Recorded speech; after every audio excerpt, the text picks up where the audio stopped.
Au milieu d'un stade gigantesque en Corée du Sud, des milliers de personnes crient avec impatience, appelant les chanteurs du groupe Huntrix à commencer leur grand concert. Mais ce que personne ne sait, c'est que ces idoles ne sont pas seulement des artistes adulés, elles sont aussi les gardiennes d'un secret ancien, les dernières protectrices d'un monde menacé par les ténèbres. Car autrefois, l'humanité a connu une guerre terrible. Des créatures démoniaques, venues de l'Underworld, envahissaient la Terre et dévoraient les âmes des innocents. Leur but était d'alimenter le pouvoir de leur chef, le seigneur démoniaque Gyma. Mais face à cette menace, 3 guerriers dotés d'un don unique se sont dressés. Leur voix, chargée d'une énergie mystérieuse, infligeait une douleur insoutenable aux monstres, et plus le peuple s'unissait pour les écouter chanter, plus une barrière protectrice se formait autour du monde. Cette arme, née de l'union de la musique et de l'espérance, fut baptisée Anmoon. Depuis, à chaque génération, un nouveau trio est choisi pour perpétuer cette mission sacrée. Aujourd'hui, ce rôle revient à Mira, Rumi et Zoé, 3 jeunes femmes confiantes mais conscientes de la lourde responsabilité qui pèse sur leurs épaules. Leur mentor Selene leur révèle qu'elles doivent renforcer la dernière barrière afin d'empêcher Gyma de revenir.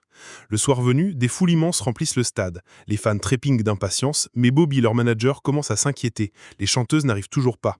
Il tente de les appeler, sans succès.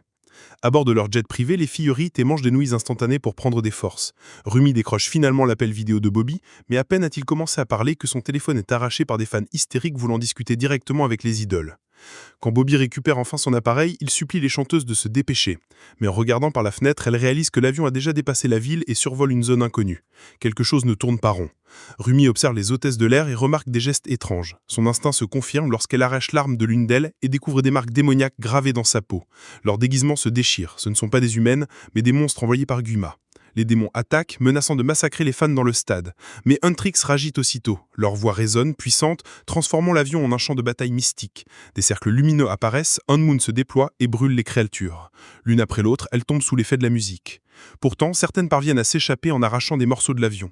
Sans perdre de temps, les chanteuses terminent leur repas, s'élancent dans le vide et volent directement vers le stade. Sous les acclamations des fans, elles reprennent le concert comme si rien ne s'était passé, tout en traquant les démons survivants.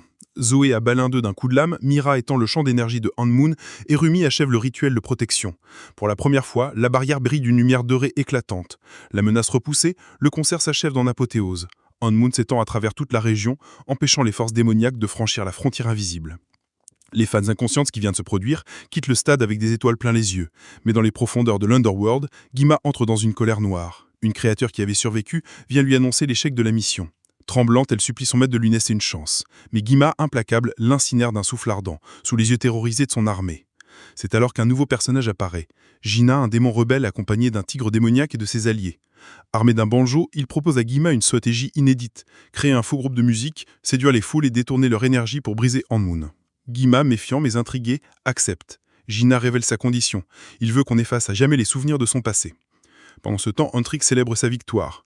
Une pièce d'or apparaît dans Anmoon, signe que leur mission progresse. Elle savoure un moment de répit avec Bobby et leur équipe, en dégustant des desserts et en planifiant leur prochain album. Mais dans l'ombre, un nouveau danger se prépare. Un groupe rival s'apprête à entrer en scène, les Saja Boys, des démons déguisés en idoles, prêts à défier Huntrix sur leur propre terrain.